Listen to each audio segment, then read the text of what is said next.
Hello, welcome to the Learn English Lab. Hi there. Today, we're doing a focused exploration of C1 level English vocabulary. We're specifically looking at words starting with the letter H. Right.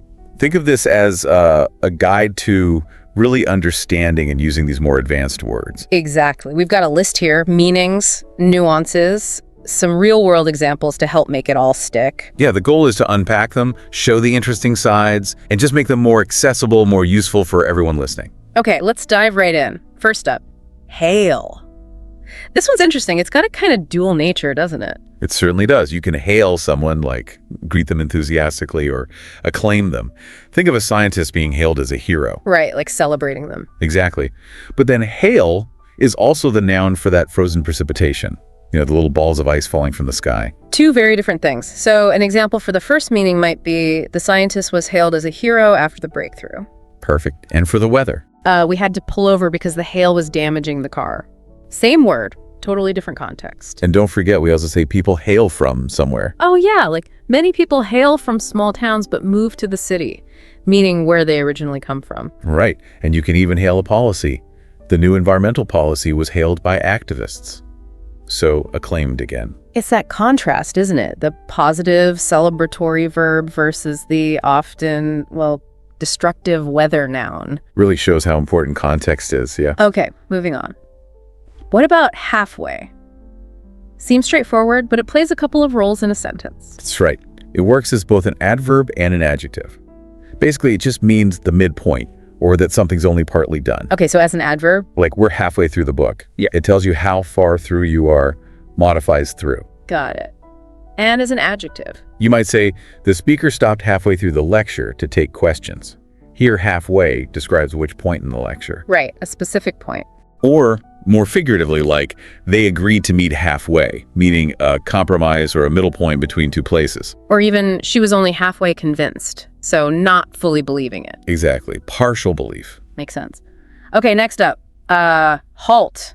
This word feels quite strong, doesn't it? More formal than just stop. Definitely. Halt has a very firm, often official tone. It means to stop something, often abruptly or with authority. Like, the factory decided to halt production due to safety concerns. It sounds serious, intentional. Precisely. Or, construction came to a halt during the storm. It probably stopped suddenly because it had to. Yeah, there's that sense of command or necessity, like a general ordering troops to halt. That's a classic example. Or even, rising costs brought the project to a halt. Suggests a definite stop, maybe an unwelcome one. Okay, let's look at handful, another one with a couple of meanings, depending on how you use it. Absolutely. So first, it can literally mean a small quantity, about as much as you can hold in your hand. Like, she picked a handful of wildflowers. You can picture that small amount. Exactly, a nice image. But the other meaning is figurative. It describes someone, often a child, who's difficult to manage. Ah, right. Their youngest kid is a real handful, meaning challenging. Yeah, keeps them busy. Yeah. So context usually makes it clear. Is it a small number, like only a handful of people passed the exam? Or someone difficult to deal with, like he won the election with just a handful of loyal supporters. That's the small quantity meaning again. Correct. Small number there. Okay, let's talk about handling. This seems to be about, managing things. That's it, exactly. Handling is about how something is managed, dealt with, or operated. Often implies skill or care. So his skillful handling of the crisis impressed everyone. It suggests he did it well, effectively. Right. Confidence. Or think about legal stuff. Proper handling of evidence is crucial. That implies following procedures carefully. Very important. And you might complain about poor handling. She was unhappy with the handling of her complaint, how it was dealt with. And cars have handling too, right? This car has excellent handling, meaning it responds well. Yeah. Easy to control, responsive. Okay. Now, something most people like, handy, suggests convenience, usefulness. Definitely. Handy means it's useful, convenient, or just nearby and easy to access. Like a handy app on your phone when you're traveling. Exactly. Or always keep a notebook handy for ideas, meaning close by. A flashlight is always handy if the power goes out. Practical, useful when needed. And people can be handy too. He's very handy with tools. Means he's skilled at practical tasks, repairs, that sort of thing. Very useful. Okay, a more serious word now. Harassment. An important one, unfortunately. Yes, sadly. Harassment is aggressive pressure or intimidation. It's usually repeated, unwanted, and creates a hostile or distressing environment. We hear about it in different situations, like an employee filed a complaint about workplace harassment. Right, a very common context, sadly. And there are laws against it. There's legal protection against sexual harassment. Shows how serious it is. Another example might be he faced constant harassment from debt collectors, that persistent, unwanted pressure. Yeah, it's a word that reflects some really negative behavior. Let's switch to something more concrete. Hardware. Okay, so hardware primarily means the physical parts of a computer or machine, the bits you can actually touch. Your monitor, keyboard, the insides of the computer. That's the main meaning. You need to upgrade your hardware to run this software. Very common in tech talk. But it has another meaning too. Yeah, it can also just mean tools and equipment in general, like a hardware store sells gardening hardware, shovels, things like that. Ah, right. Not just tech. Or military hardware was on display. Yeah. Weapons, vehicles. And back to tech, you hear about hardware failure when a physical part breaks. Okay, so physical tech components or general equipment. Got it. What about harmony? That sounds much nicer. It does. Harmony is all about a pleasing arrangement or agreement. We use it musically, of course. Like the choir sang in perfect harmony, and when the voices blend beautifully. Exactly. But we also use it socially. They worked in harmony on the project, meaning smoothly, cooperatively. That sense of working together well. Yeah. Or cultural harmony is important in a diverse city. Peaceful coexistence, even visually. The colors in the painting created a sense of harmony. So things fitting together nicely, whether it's sounds, people, or even colors. That's a good way to put it. Now, the opposite of harmony, perhaps, harsh, suggests severity, doesn't it? It absolutely does. Harsh means severe, unpleasant, or even cruel. It can apply to lots of things. Like climate. The desert has a harsh climate. Extreme temperatures, difficult conditions. Exactly. Or someone's tone. His harsh tone upset her. Unkind words. A judge might give a harsh sentence, meaning a severe punishment. Right. Or just, we had a really harsh winter, meaning very cold and difficult. It paints a picture of something tough to endure. Definitely. Okay, let's move to harvest. This one's rooted in agriculture, isn't it? It is. Primarily, harvest is the act of gathering crops, or the season when it happens. Farmers work hard during the autumn harvest. And the verb to harvest means to collect them, like they hope to harvest enough wheat. Right, gathering the results of planting and growing. But we also use it metaphorically. How so? To talk about collecting results or benefits of any kind. She harvested insights from her years of experience, meaning she gathered knowledge. Ah, okay. Collecting the fruits of your labor, so to speak. Exactly. And you also have things like a harvest festival, celebrating the gathered crops. Bringing in the rewards. Okay. Next word, hatred. A very strong emotion. Extremely strong. Hatred is intense dislike, animosity. It's powerful and often destructive. Like hatred often leads to conflict. You see that throughout history, unfortunately. You do. And it can be directed at systems, too. Her hatred for the corrupt regime was clear. Or it can motivate action sometimes. His hatred of injustice spurred him into activism. Yes, even negative emotions can be drivers. Yeah. But you also hear things like a speech full of hatred, which is clearly negative communication. A really potent negative force. Okay, let's think about haunt. Often makes you think of ghosts, right? It does have that spooky association. Haunt means to persistently disturb or follow. So yes, literally, they say the old house is haunted. The classic ghost story idea. But we use it figuratively much more often. For memories or guilt that trouble someone constantly, guilt haunted him for years. That feeling of something sticking with you, bothering you. Exactly. Or the terrible memory still haunts my dreams. A lasting negative impact. Even a place. The crime scene haunted the detective. Stays in their mind. That lingering distress. Okay, hazard. We see this word in safety warnings a lot. Yes, a hazard is basically a danger or a risk. Something that could cause harm. Like wet floors are a slipping hazard. A very practical, everyday example. Right, or think bigger. Smoking is a major health hazard, a risk to your well-being. And we try to avoid them. Wearing a helmet reduces hazards for cyclists. Protective measures. Exactly. Or environmental hazards like pollution, risks to the wider world, things we need to be careful about. Makes sense.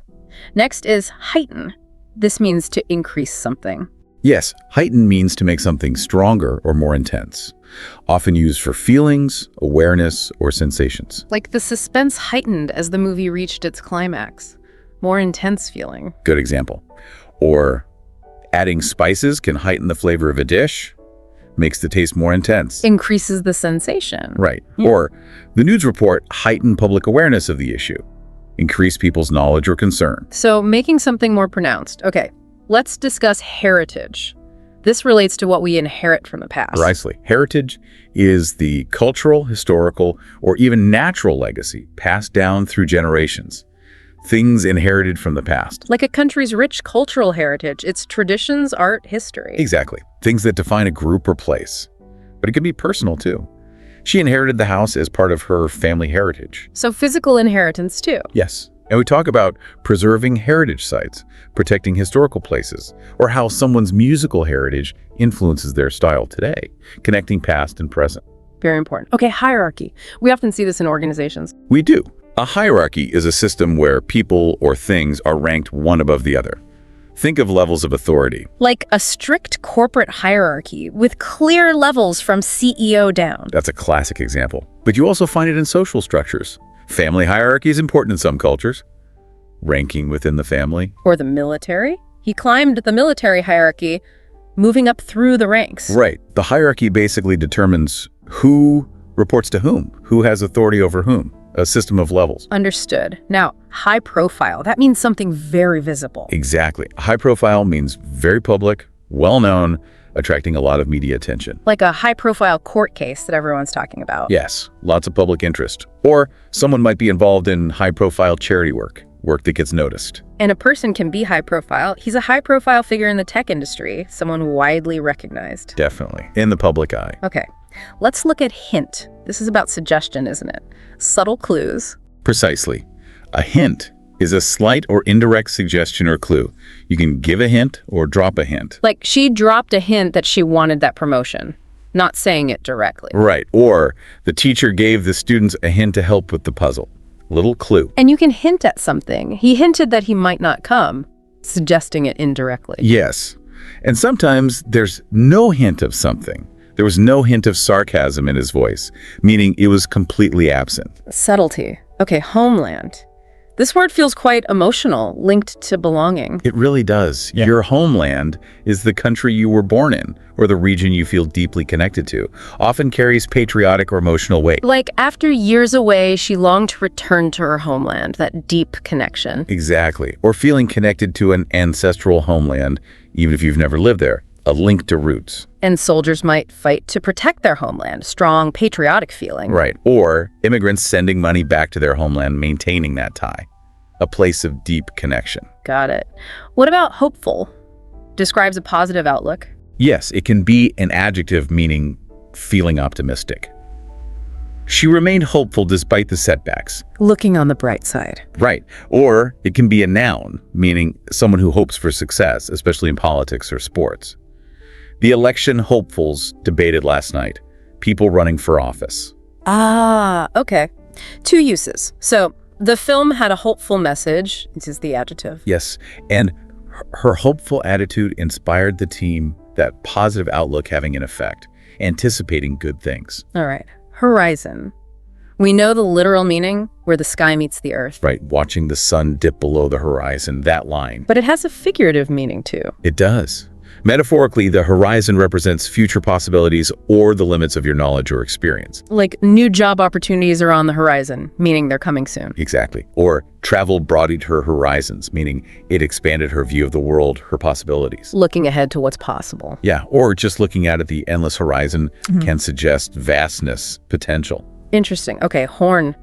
This word seems to have quite a few different meanings. It really does. First, there's the hard, pointy thing on an animal's head, like a bull's horns. Right. Then there's the warning device. Yeah, like honking your car horn. Very necessary. And also a musical instrument. Definitely. Like the French horn or a trumpet, a brass instrument. So animal part, warning signal, musical instrument. And sadly, also the reason some animals are poached, like rhino horns. A conservation issue. Quite a range for one word. Indeed. Okay, a serious one again. Hostage. Someone held captive. Yes, a hostage is someone held captive, usually to force someone else, like the authorities, to meet certain demands. Like terrorists held tourists hostage, A very dangerous situation. Absolutely terrifying. We hear about negotiations to release the hostages. And you can use it figuratively, too. Sometimes. Someone might say they feel like a hostage in their own home during a lockdown or conflict, meaning they feel trapped, no freedom. But the main meaning involves capture and demands. It requires skilled negotiators in real hostage situations. Definitely. Very delicate and dangerous work. Related to that maybe is hostile, meaning aggressive or unfriendly. Exactly. Hostile describes an unfriendly, aggressive, or opposed attitude, environment, or action. Like a hostile crowd shouting at someone. Yes, very unfriendly. Yeah. Or hostile territory in a war zone, dangerous and unwelcoming. Even the weather can be hostile. Hostile weather conditions, dangerous conditions. Right. Or in business, a hostile takeover bid, meaning the company being bought doesn't want it. Strong opposition, not welcoming at all. And the noun form is hostility. Yes, hostility is the aggression, the opposition, the unfriendly feeling itself. Open hostility between the two groups. You can see the conflict. Or it might erupt suddenly. Hostility flared up after the announcement. Yeah. Diplomats might try to reduce hostility between nations, lower the tension. And you might be surprised by it. She noticed the hostility in his voice, that underlying anger or opposition. Precisely. The feeling behind the hostile actions. Okay, let's shift to something positive. Humanitarian, about helping people. Yes, humanitarian means concerned with or seeking to promote human welfare, helping people in need. Like providing humanitarian aid after a disaster. Food, medicine. That's a key example. Yeah. And a person who does this work is a humanitarian. She's a famous humanitarian known for her work. So it's an adjective and a noun. Right. Humanitarian efforts helped rebuild the town, showing the positive impact. Someone might get an award for humanitarian work. Actions focused on easing suffering. That leads nicely to humanity. It does. Humanity has two main senses. First, it means the human race as a whole, all people. Like climate change is a threat to all humanity, affecting everyone. Exactly. But the second meaning refers to the quality of being human, especially the good parts, kindness, compassion, sympathy. Like showing compassion is part of our shared humanity, the best of human nature. Yes, you might question the humanity of someone who is cruel meaning, question if they have those kind qualities, or say that science benefits all of humanity, the whole race again. The essence of being human, collectively and individually. Okay, almost there. Humble. Humble means modest, not proud or arrogant. Someone can remain humble even after great success. It's seen as a virtue, right? Not boasting. Generally, yes. And it can also be a verb. To humble someone means to lower their pride, often through an experience. The defeat humbled the champion. Made them less arrogant, perhaps? Right. Someone might give a humble speech showing modesty or talk about how poverty was a humbling experience, giving them perspective. A valuable quality. Okay, last one. Hydrogen, the chemical element. That's the one. Hydrogen is the lightest element, number one on the periodic table, very abundant. And it has practical uses. Oh, yes. Hydrogen is being explored as a clean fuel for cars and other things. That's a big area of research. Because when it burns, it just makes water. Basically, yes. Oh. Water, HO, is made of hydrogen and oxygen. It's fundamental. But pure hydrogen gas is also flammable, so you hear about risks like a hydrogen explosion. So a basic building block, potential clean fuel, but also needs careful handling. You've got it. A key element in many ways. Wow, that was a good run through of some tricky H words. We trust this detailed exploration of C1 vocabulary beginning with H has proven valuable for you, offering clarity and context for these advanced English words. Yeah, hopefully by understanding the nuances and seeing them in action, you're feeling a step closer to mastering English fluency. Remember, expanding your vocabulary is it's an ongoing journey. Keep engaging with the language, keep discovering new words. And don't hesitate to revisit these concepts if you need a refresher. Absolutely. And if you found this deep dive insightful, please do like, share, and subscribe to this YouTube channel for more language learning content. Thanks for listening.